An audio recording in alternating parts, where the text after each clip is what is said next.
how much of the wealth management industry only exists because of an artificially created need to preserve wealth. There's a lot of what I and my colleagues do for a living that is only necessary because the currency bleeds value every year. I ordered the Bitcoin Standard by Seyfried Amos, and before I was even done with that book, I had realized that I was missing something here. I need to take a closer look at this. It makes wealth management services optional for a lot of wealthy people. There's really two ways you can acquire more Bitcoin. You can either try to speculate on non-Bitcoin assets you think will perform more in order to increase Bitcoin holdings, and that's what a lot of crypto traders do. Or you can focus on Bitcoin as a savings vehicle and get to work providing some valuable service or product to your fellow man in order to earn money to acquire more Bitcoin. A lot of the demand for my services are artificially induced by the current monetary system, and Bitcoin as a solution to that problem of the monetary system is also a threat to my industry. Let's get started today with the intersection between Bitcoin, traditional finance, and wealth management in general.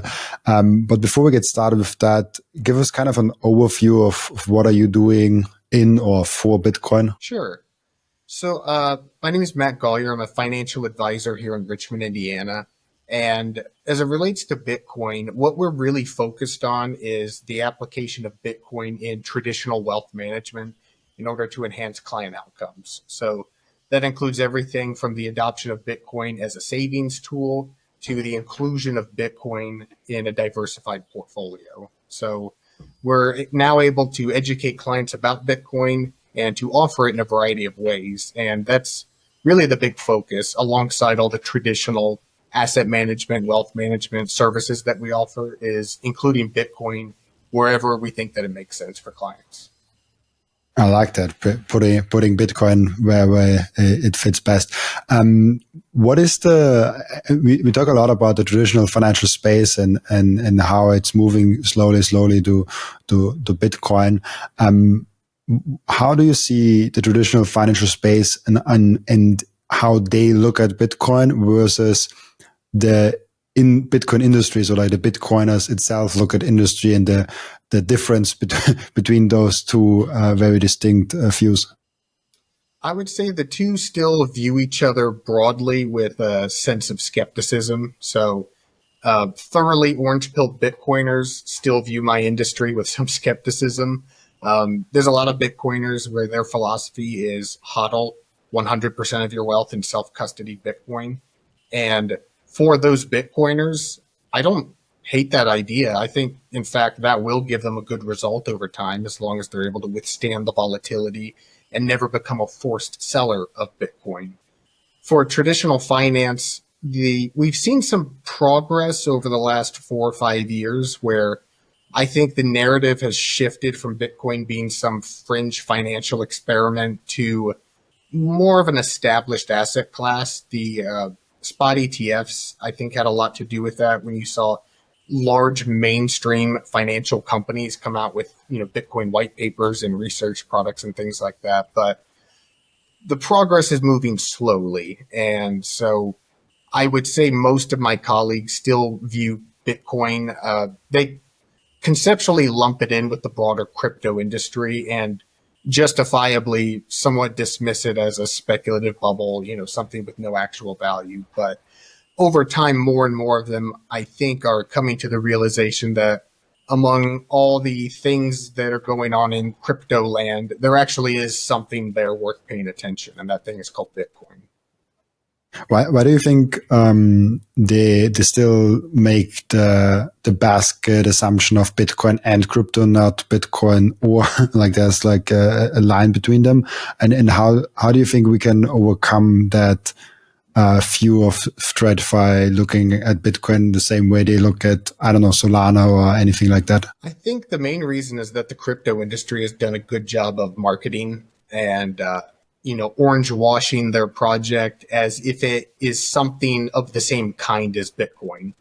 And I think that's purposeful, where when they launch an altcoin or, a crypto token or a crypto project, largely they try to ride on the coattails of Bitcoin. And, this is Bitcoin except it has XYZ functionality, or this is Bitcoin except it has this improvement. So, it's hard to get into the minds of some of my colleagues, but thinking back to what I used to think back in 2017, that's what I believed.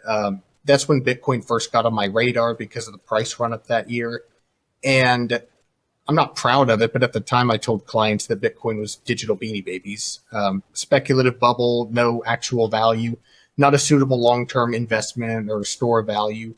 And the reason I thought that is because when I tried to look into it, that's when the ICO boom was happening and blockchain was just a buzzword you heard everywhere. And I just could not see through all of that to see that Bitcoin was a true profound innovation. So what's the solution to that? I think the solution is, number one, I think it's improving on its own already, but in order to accelerate it, I think what I try to do is focus on what makes Bitcoin unique among crypto assets, which is that it's an asset without an issuer and that it is a form of digital money that supply is enforced by the unfakeable expenditure of real world energy. So, and that proof of work consensus, along with a few other components, that was the true innovation. Alternative crypto tokens uninvented Bitcoin's innovation by reinserting a trusted intermediary and by getting rid of the energy component, and try to pretend that that makes it a more efficient version of Bitcoin. But all they've really done is recreated the traditional financial system and window dressed it with crypto nomenclature. How did you finally saw that? I imagine like a lot of people have problems with like first calling something digital beanie babies and then basically calling it trash and then coming to the realization, oh, like I was wrong, and there's a lot of ego death involved in that. Like most Bitcoiners go through that. How was that for you? How did you come to that? Was there like some kind of aha moment, or like it's just over time you saw it's not going away? I was fortunate in the sense that I was already ideologically primed to embrace Bitcoin. Like I read The Creature from Jekyll Island when I was 19 years old, freshman or sophomore in college. And I studied a lot of Austrian economics on my own in college. So that theory of money, the underlying theory of value that Bitcoin proposes, I was good there. What became the light bulb moment for me was in 2020, where I joined Vista Investment Partners, my current firm. And my first day was March 23rd of 2020, which was the day that Indiana's governor announced the shutdown for the pandemic. So new job, weren't having in-person client meetings. I had some time on my hands, and we were printing trillions of dollars, and something made me notice that this Bitcoin thing wasn't dead yet. And I decided that if I'm going to continue dismissing this, I need to at least understand it. I need to at least read a book about it. So I ordered The Bitcoin Standard by Seyfried Amos, and before I was even done with that book, I had realized that I was missing something here. I need to take a closer look at this, and finished one book that led to a second book, and then fell down the proverbial Bitcoin rabbit hole and obsessively began reading every book I could find, listening to every podcast I could listen to, and just started coming to the realization that someone actually did it. Someone actually solved the biggest problem in global finance over the last century. And that person was Satoshi Nakamoto, and he solved it with Bitcoin. I love that. That rabbit hole. It always gives me like almost goosebumps when I hear those rabbit hole stories. Even though I heard it so many times, it's quite fascinating. Is there something that you've learned, just as a quick sidetrack? Is this something that you learned through Bitcoin, through the Bitcoin rabbit hole, that was kind of untraditional, like something that we're like, oh, like I didn't expect to learn about that with the Bitcoin rabbit hole? One thing related to my industry is how much of the wealth management industry only exists because of an artificially created need to preserve wealth. And what I mean by that is there's a lot of what I and my colleagues do for a living that is only necessary because the currency bleeds value every year. And so that's related to how over the last, especially the last 50 years, the act of saving and the act of investing have become conflated, almost as if they're the same thing, when functionally they are very, very different things. Where the act of saving is to not do anything with money except keep it safe, to withhold spending. The act of investing is to deploy money at risk in order to empower productive economic work and generate a return on that money. Not only are those two different things, but in some ways those are opposite things. But because of the devaluation of fiat currency over time, intuitively people just started understanding that if you want to save money for the long term, you have to do something with it. And that was something I'd never really considered, even given my my background and some of my economic interests and things that I'd read. And even though that's what I've been doing for a living since college, that was a big light bulb moment where I realized that a lot of the demand for my services are artificially induced by the current monetary system. And Bitcoin as a solution to that problem in the monetary system is also a threat to my industry. So that's a point I try to drive home to other financial advisors, is that Bitcoin is not just some new interesting asset that you can offer. It is your competitor. And if you continue ignoring it, it will eventually disrupt your business. So that was definitely something new that I learned in the Bitcoin rabbit hole. That's interesting. I never heard basically a financial advisor, like a wealth manager in that regard, saying that Bitcoin is a threat to that industry. I heard some of them say it will completely reform that, but is that whole section of financial advising basically at risk because of Bitcoin? Yeah, and it's also an opportunity. I don't think that the industry of wealth management is going to go away anytime soon, but there are parts of it that Bitcoin will dematerialize and replace. Similar to any other industry that we've seen with automation, where the adoption of the tractor and the combine did not eliminate the vocation of farming, but it made it so that one farmer could produce much more than he could before the adoption of that technology. And with Bitcoin, there's something similar where it makes wealth management services optional for a lot of wealthy people. Whereas now, a lot of people, unless they are inclined to manage their own wealth and study the stock market, study investments, manage their own portfolio, some people like to do that. Some people are good at doing that, but a lot of people don't. And there are a lot of wealthy people who just want to keep their money. And if they don't want to take on a second part-time job to keep it, then they have to hire professionals like me to go out into the complexities of the financial universe and help them navigate that realm. And so that's the part, the default need, I think, that's going away. And the opportunity for financial advisors is to discover in that world how they can still add value to those clients, where if someone becomes a client, it's not because they need a financial advisor. It's because I and my firm can offer them some value that they can't otherwise get just hodling Bitcoin. That's something I see that all the time when I meet young people, especially younger people that are like 25 and younger, so a little bit younger than me. I see them sometimes really trying to do the game, the stock market, to try to find the altcoin that will outperform Bitcoin. Some already are aware of like, I want to get more Bitcoin, but they're trying to be fancy with altcoins and trading and stuff like that.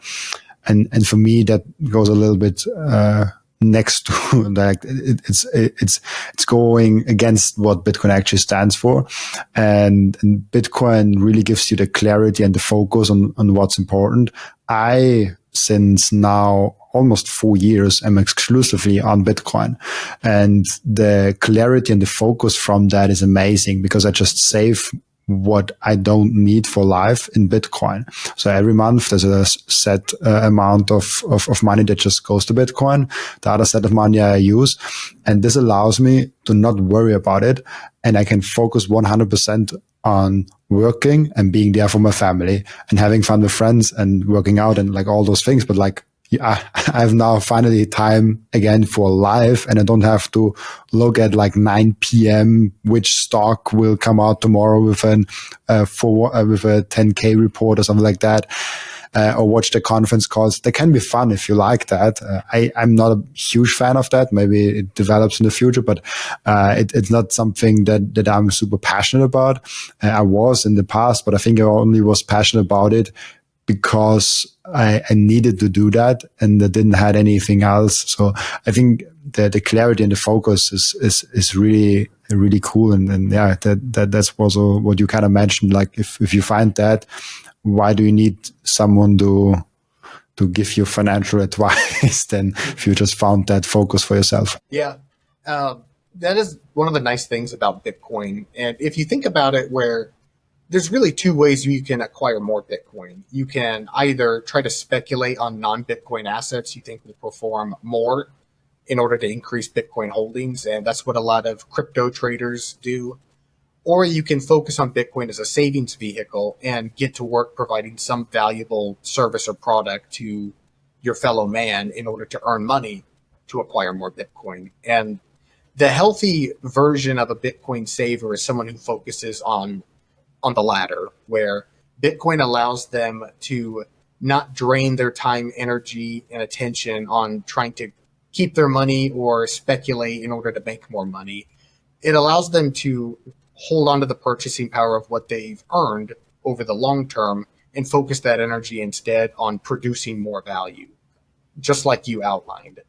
And the corollary to that is that a lot of people who otherwise may have needed the help of a financial advisor don't really need the help of a financial advisor. Now, at some point later in their life, that may change. For example, a lot of the new clients that have come to our firm who are Bitcoiners, the reason is because they're significantly or mostly allocated to Bitcoin, but now they're going to retire. And now they're starting to think seriously about what that means and whether they can withstand the volatility of having all of their portfolio in Bitcoin once they need to draw income off of that portfolio. So, I tell investors a lot, I talk to Bitcoiners who, 100% Bitcoin, and we have a great conversation. But at the end of it, I tell them, you probably don't need us at this point. Until there's a trigger where it becomes necessary for you to start utilizing other financial tools other than Bitcoin, that's where we can really offer the most value. But for a lot of Bitcoiners, they don't need that. So that's a fine distinction, I think.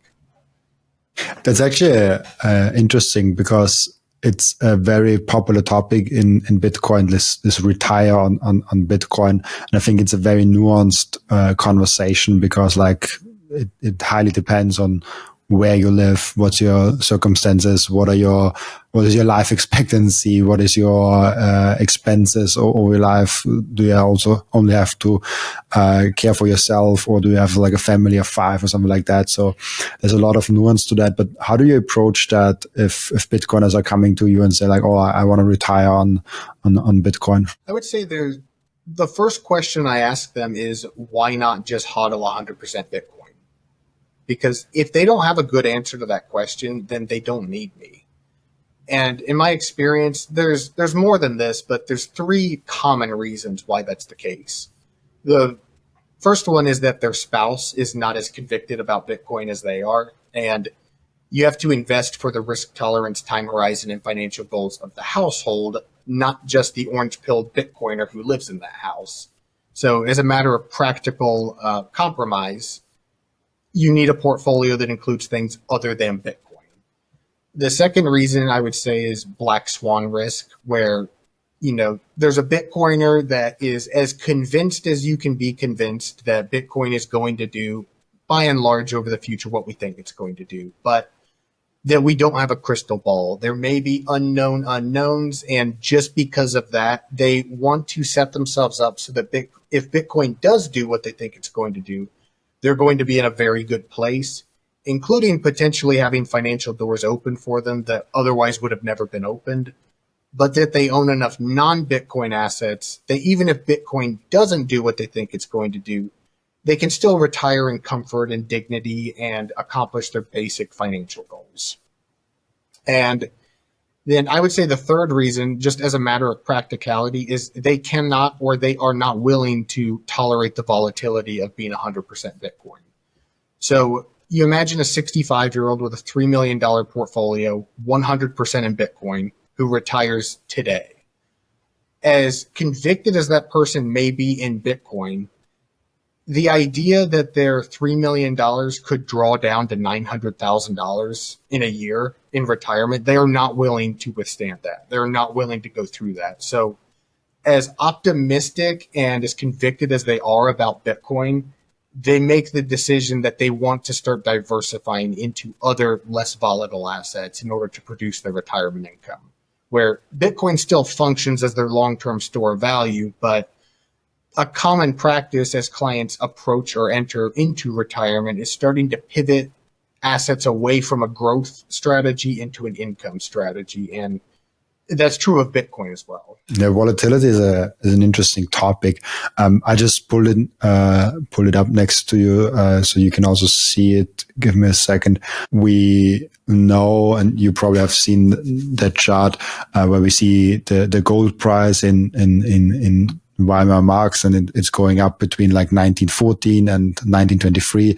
And you see the percentage change in gold price monthly, which is just crazy to see. So there was really big volatility in the gold price when the fiat currency basically collapsed. And that's usually my answer to when people ask me how will Bitcoin volatility go down, and I'm like, compared to what? In purchasing power, in like to relations to the fiat currency and stuff like that. But most likely, I think we are coming to the point where volatility might actually go up over a certain amount of time.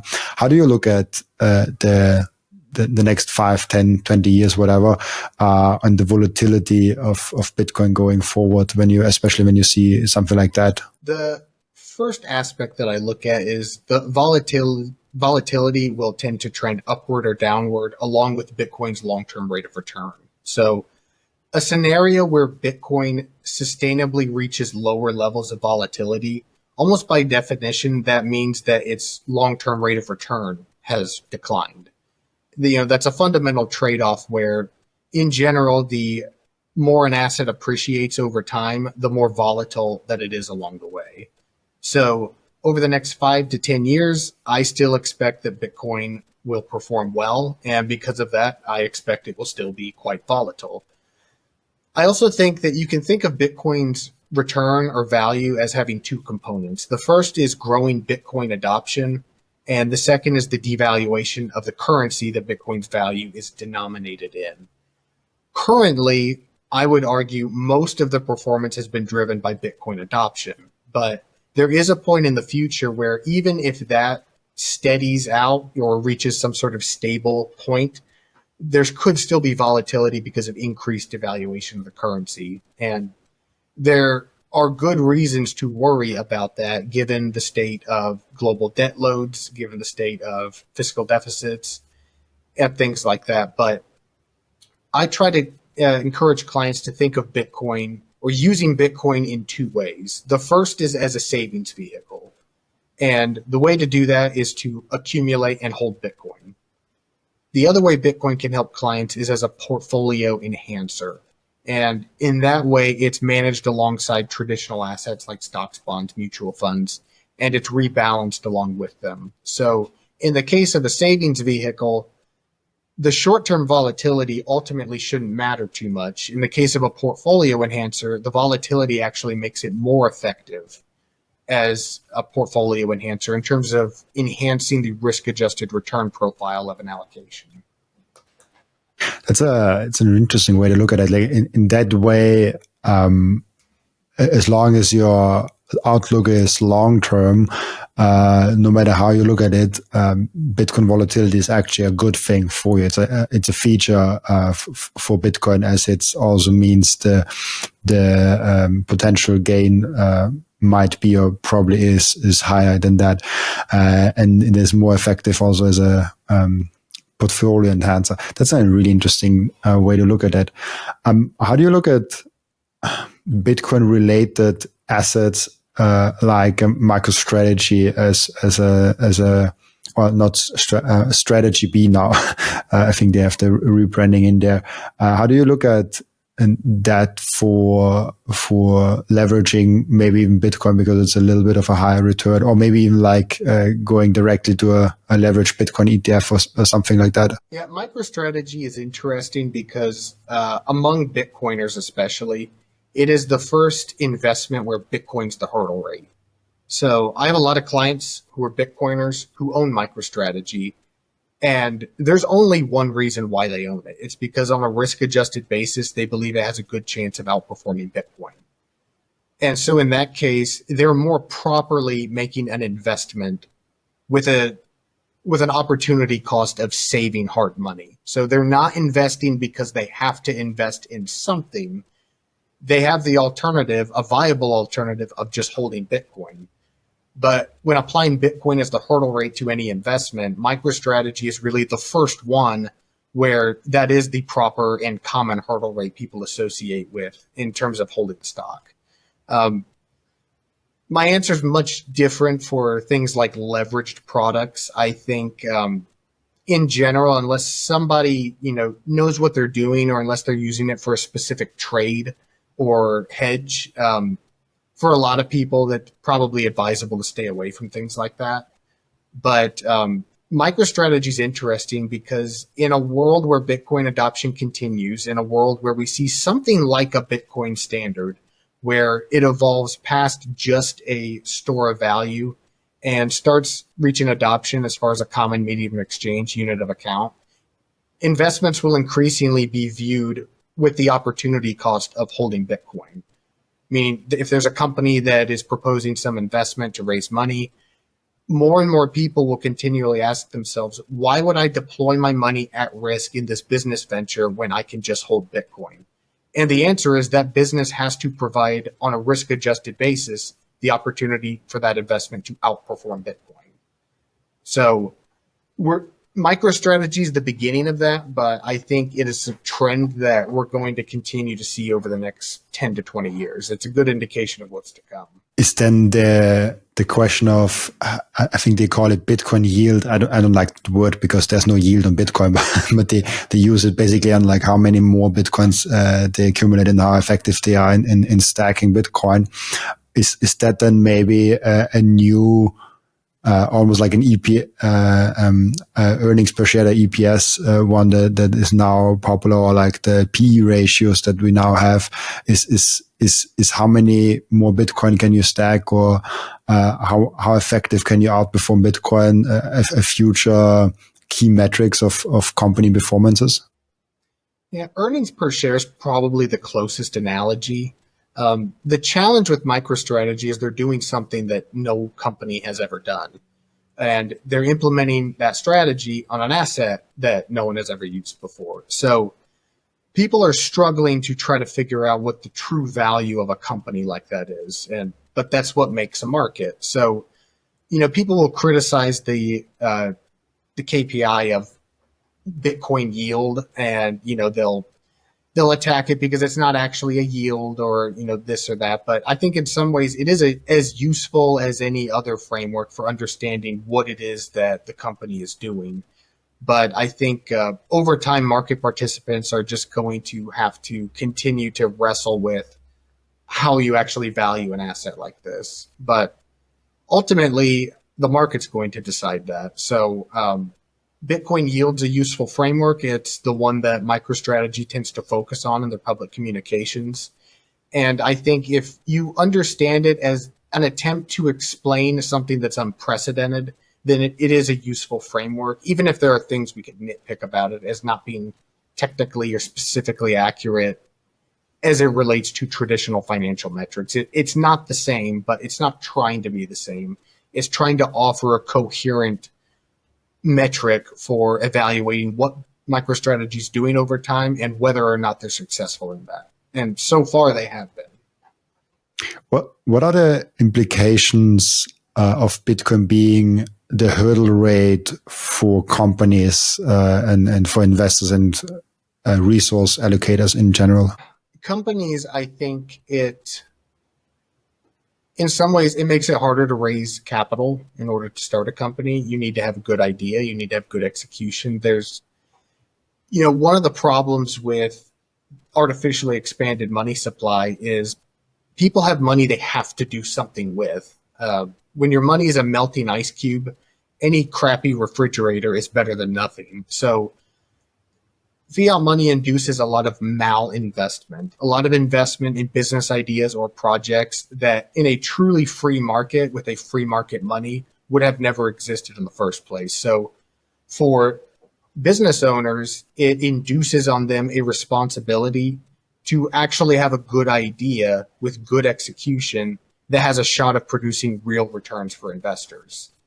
For capital allocators, I think it inverts the burden of proof on them to find those business owners and find those companies that can actually do that.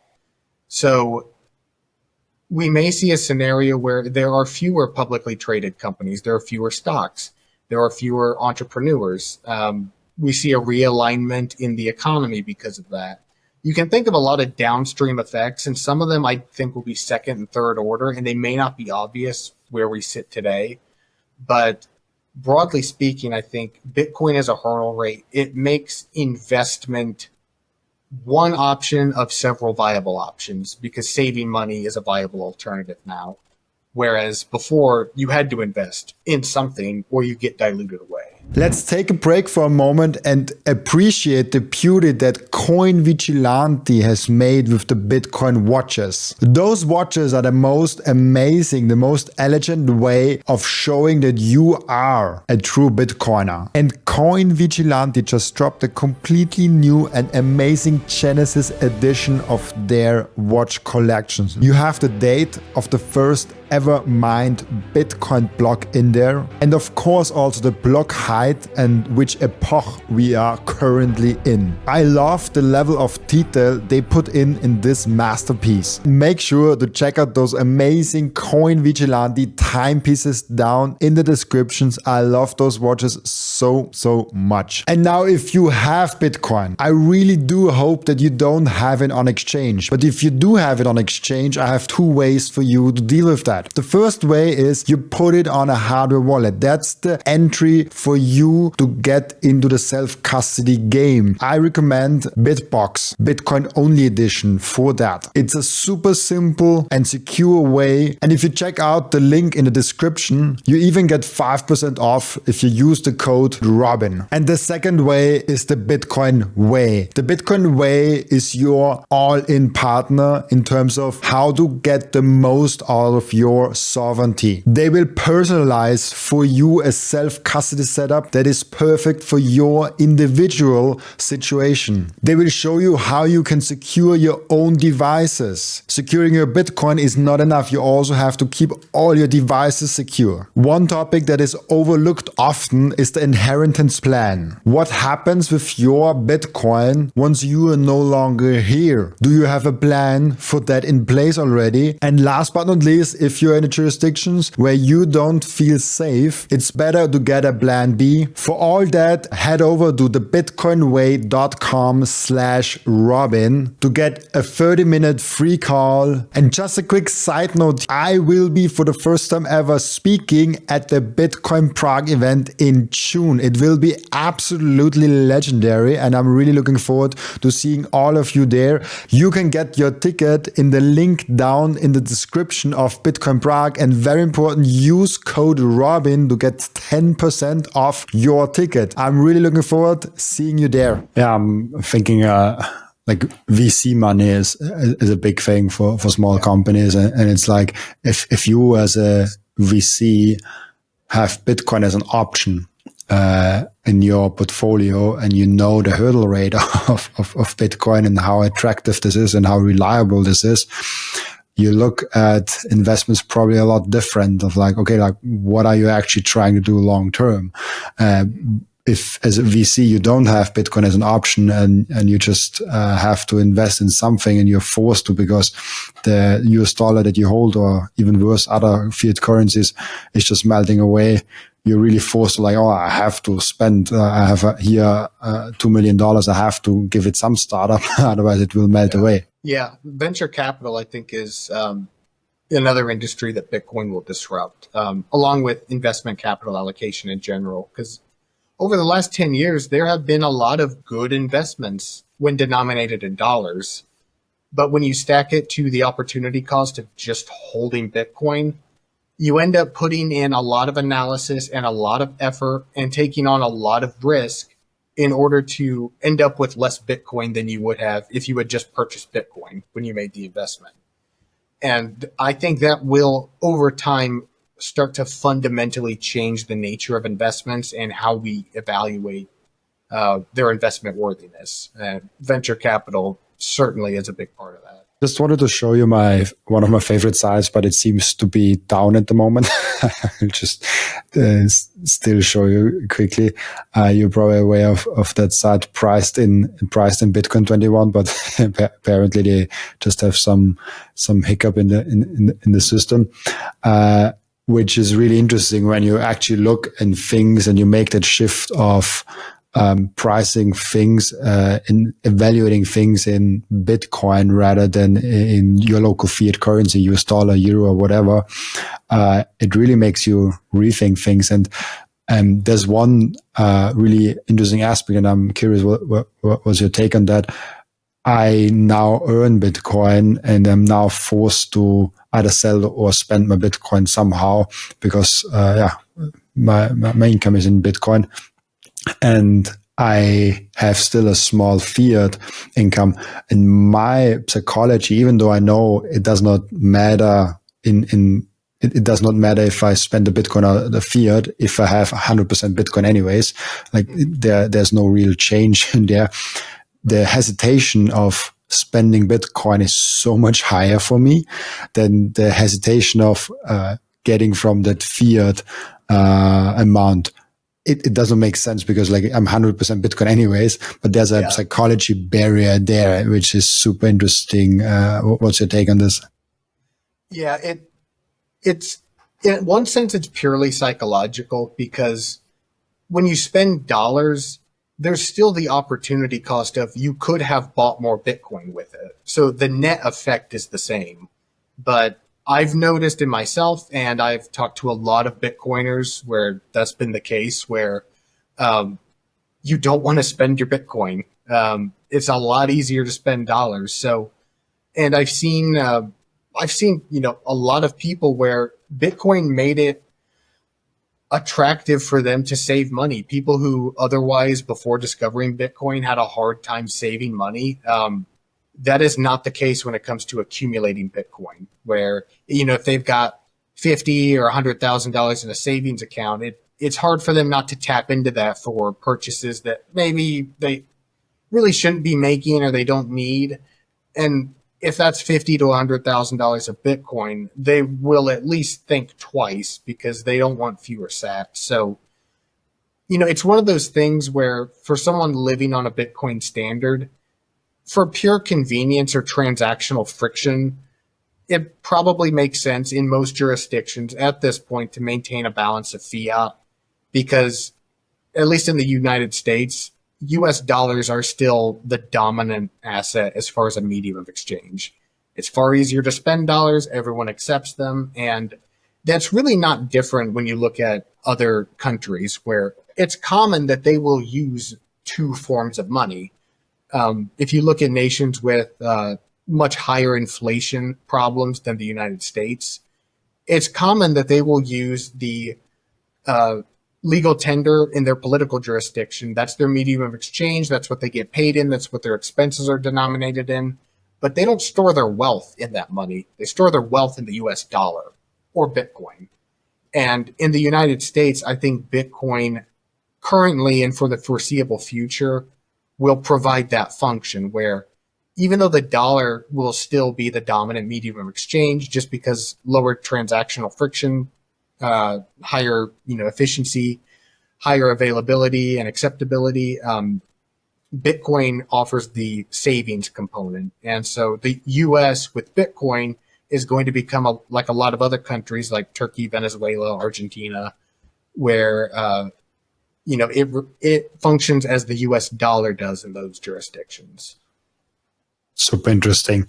It kind of makes savings cool again. Like you're saving money is a weird thing now. Like, oh, like why are you saving? Why are you not investing?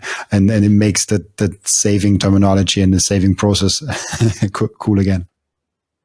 Yeah, and not only that, but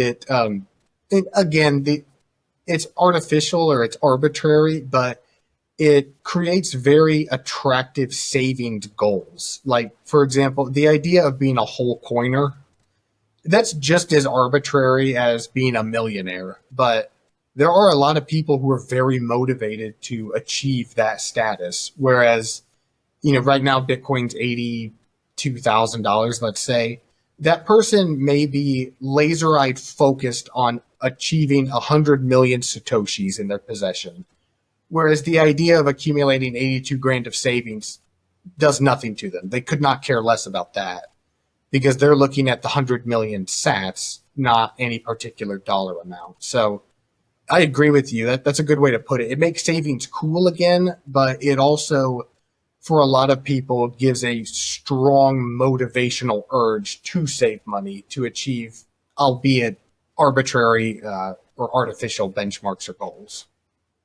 Yeah, this get to 1 Bitcoin, get to 0.1 Bitcoin. It's very popular for some reason, but it's very, as you say, like it does not make sense where you pick your number. It's just like, right. Get more Bitcoin, it makes sense. But if you're talking to someone who has a net worth of $100 million, if you tell him, oh, you should get to 1 Bitcoin, that might be interesting for him to get to know about Bitcoin and learn more about Bitcoin, but he should get to a lot more Bitcoin than that. If you're talking to someone that has $10,000 at his total net worth, it will be a very hard journey for him to get to 1 Bitcoin. It will take very long, and maybe he never gets there because Bitcoin's price is running away from him. Those messages are always maybe confusing because like only a small portion of people that are actually relevant. Like if you have maybe 0.56 Bitcoin, then maybe getting the whole Bitcoin is realistic and really motivating. For someone else, it's like, oh, I have 2 Bitcoin, like why should I get there? So there's like this arbitrary number of like 1 is a human psychology thing. Yeah, it is, but it's very real. Like we have multiple clients who their first Bitcoin purchase, they tell us, okay, I'll buy a coin. And they said that when Bitcoin was 20,000, they said that when Bitcoin was 106,000. That when they decide that they're going to buy some Bitcoin, they wanted a coin. So that again, it's arbitrary in some sense, but that does motivate human behavior, and we've seen that firsthand with our clients. But that plays just as much of a role, I think, in the motivation to save and hit those arbitrary goals. But arbitrary or not, the fact of the matter is people who otherwise wouldn't have been are now motivated to save their money. And that's an interesting thing to watch. It's also interesting when I talk with people very far away from Bitcoin, which things they bring up why they're not buying Bitcoin. And one of the things that they sometimes bring up is like, oh, it's too expensive. Because what is communicated is usually the US dollar or euro price for 1 whole Bitcoin. And people, the same with stocks, the same with like, that's why stock splits are a thing. You split your stocks, you get half the share price and double the amount of shares. Nothing changes, but people are like, oh, no, finally, there's some thing around that. With Bitcoin, we cannot do that marketing wise directly with having bring the share price of one Bitcoin bond. But there is this thing of Satoshis and micro Bitcoins and all those things. But it's interesting how people see like, oh, like one Bitcoin is $85,000. Oh, I can never afford that. Like that's for rich people only. This unit price bias is really a lot in our brains. It's almost frustrating that people don't see through the barrier and don't even there are people out there that don't realize that they can buy a fraction of a Bitcoin. I'm continually surprised by how few people realize that you can subdivide Bitcoin into 100 million subunits called Satoshis. So that is still very common among investors who otherwise might allocate to Bitcoin as well. I can't afford a Bitcoin, because that is still not common knowledge that you don't have to buy a whole Bitcoin. You can buy any arbitrary amount of Bitcoin. And unfortunately, I think that unit bias drives a lot of the interest in altcoins, because it's like, well, Bitcoin went from nothing to 85,000. I missed the boat on that one, but here's altcoin XYZ and it's only 50 cents a token or $2 a token, maybe this one will go to $85,000. That is the mindset and thought process of a lot of people who are gambling on altcoins, is maybe this will be the next Bitcoin. And what they don't understand is that if Bitcoin is what it purports to be, as Michael Seyr says, it's going up forever. You didn't miss anything. The correct move is to allocate whatever is appropriate for you at the time it's appropriate to Bitcoin, whatever amount that happens to be. But there's still some education that has to be done, I think, for the person who's far away from it, before that becomes a common approach. That's you hit something there where I got that comment a lot in 2021. And 2021, for explanation, I didn't have the podcast, but I did make TikTok short videos on TikTok for Bitcoin. I think I never told that on the podcast actually, but I made a very short informative video around Bitcoin, and there it was crazy how many messages I got saying, oh, this XYZ token is now at 4 cents. And Bitcoin went to 69,000. If my token only goes to $1, then I make that amount of money. But then you actually look at the tokenomics and you're like, if that token goes to $1, the market capitalization would be bigger than Bitcoin itself. So there's some basic understandings of economics and investing not there. And in the end of the day, we can say like, oh, have fun staying poor, and like, it does not matter, it's your fault. But I'm always the conviction of we have a duty of explaining the basics of economics and the basics of Bitcoin and the basics of investing as much as possible. And we should kindly orange pill, even those people that, might be frustrating to the orange pill and not go the other route and saying like, oh, like, have fun staying poor. Yeah. I think that's a good point. And I think a thing that Bitcoiners learn as they get deeper in the rabbit hole is, not just the importance of trying to orange pill the people that you care about, but in effectively doing that. And there's a few things I mean by that. One is that a lesson that I've learned in my 5 or so years as a Bitcoiner is you have to meet people where they are, and you cannot orange pill someone against their will. So I have learned not to beat my head against the wall on someone who's just not receptive to it, because every second that I spend doing that is a second that I'm not talking to someone who would be receptive to it. And now with what we've been able to do here at my firm, now that we're able to offer Bitcoin and educate about Bitcoin, there are plenty of Bitcoiners who need and want our help that I, in some ways, find it a disservice to try to spend my time trying to convince people who aren't open to it to take a look at Bitcoin, because every second that I do that is a second that I'm not spending with someone who wants to talk to a financial advisor that understands Bitcoin? That is a massively underserved niche of wealth management clientele. So my thinking on that has evolved over time. But to your point, if Bitcoin is what we think it is, in some ways, we still have a duty to try to tell those that we care about and at least give them the chance to embrace it. We can't force them to, but that's definitely important. There is an aspect, and I definitely did that in the beginning, where I tried to aggressively and in a almost in a way of like, hey, I found the solution to life and I want to tell everyone kind of way. And I take a way more passive approach now. I tell everyone I'm a Bitcoiner. I usually have some kind of Bitcoin t-shirt on if I go somewhere. I actively bring up Bitcoin if it makes sense. And usually I'm in such a Bitcoin bubble that if I meet other people, they usually introduce them to like, oh, he is the Bitcoin guy. So, the topic usually comes up just with me being on the table. So now it's more convenient, and I completely switched now to, only educating people on Bitcoin deeply if they have an honest will to learn. But I discovered that most people are very honest and they actually want to learn. Some people, but I have not met actually in the last 2 years anyone in real life. On Twitter, you see them all the time, and I don't spend any time with them. But in real life, I never met someone that said like, oh, like Bitcoin is bad for the environment, Bitcoin is that and that.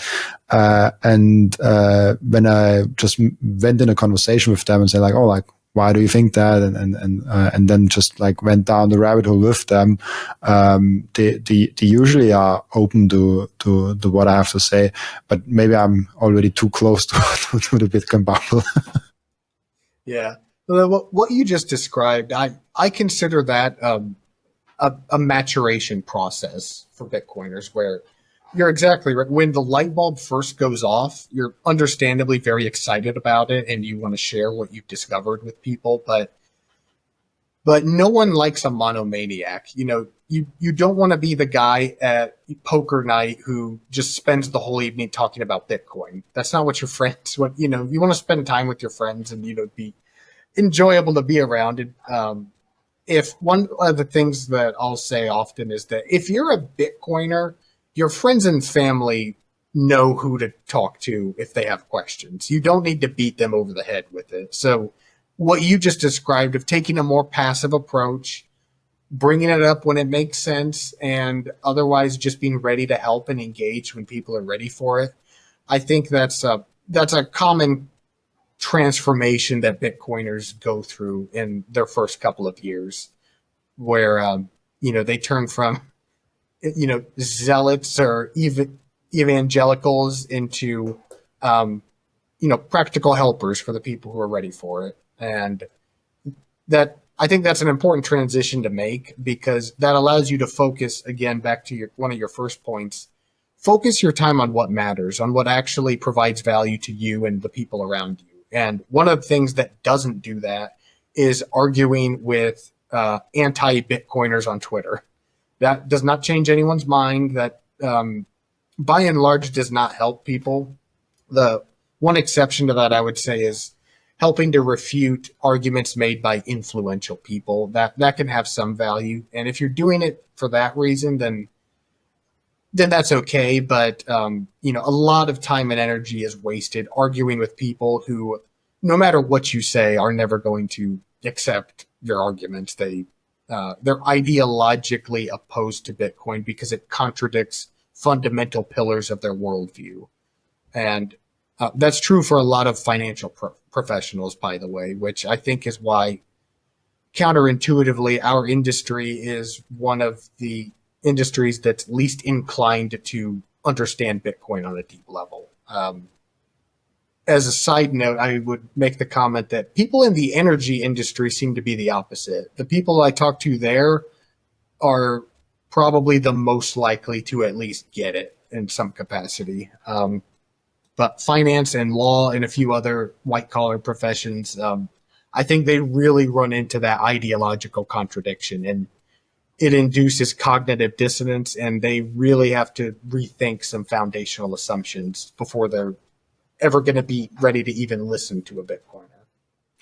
Yeah, and I have a framework, and I'm curious what you think about it. I have a framework which journey Bitcoiners go through. They start off almost as a cult leader of like trying to get people to join some groups. Then they go more and more on the passive sides where they are almost like a salesperson, but still a little bit on the offensive side. And I think the target where you are on with a lot of OGs and a lot of people that are, let's say, a cycle or more than a cycle in there, they are going just to be an educator. So they are happy to help, and they are happy to go down 4 hours with you on an evening with a glass of wine, just going really deep down the rabbit hole and just explaining everything to you. And they're patient, and they are like, oh, like if you want to set up a wallet, like I'll help you and everything like that. But they're never trying to push Bitcoin on you. They're just like, if you're interested in, let's talk. If you're not, let's not talk. Then let's just enjoy the game, like in that regard. Yeah, that's the exact framework that my career has taken over the last 5 years, where for our existing clients who aren't Bitcoiners, our focus now is education. We do Bitcoin seminars, webinars. We bring it up in client meetings.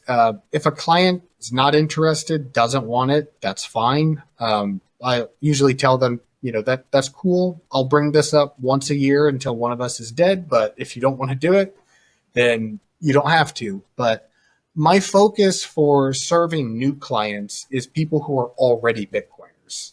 So in terms of, growing our business, I'm not focused on trying to convince anyone about Bitcoin. Because like I mentioned earlier, there are already plenty of Bitcoiners who need and want our help. And it makes far more sense. We provide far more value in focusing on those people than beating our head against the wall, trying to convince non-Bitcoiner clients to take a look at this thing. When there are investors who I mentioned before, they're Bitcoiners, they have a lot of Bitcoin, they're getting ready to retire, and they want help.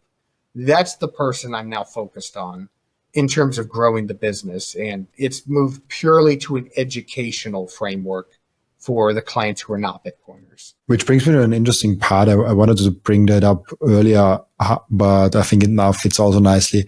What do you think is the future of like wealth management, financial advisors? Because I do think there is some sort of role there, even in a Bitcoin only world. How do you think this will look like if we're really on Bitcoin and everyone gets Bitcoin? I think it will largely look similar to what it looks like now. It's just that now in a financial plan or on an investor's balance sheet, there's this new thing called long-term savings, which is Bitcoin. And the rest of the pie is going to be evaluated based on the opportunity cost of that. So in my experience, most Bitcoiners with substantial wealth are not and do not want to be 100% Bitcoin largely for one of the three reasons I mentioned before. Their spouse doesn't want to be, they're unwilling or unable to handle the volatility, or black swan risk, where they want to keep and own and hold enough that if it does what they think it's going to do, then they're going to be in a good place. But even though they don't think it's likely, even though they can't really imagine a realistic reason why it might happen, they don't want to be put in a position where if Bitcoin fails, that they're ruined.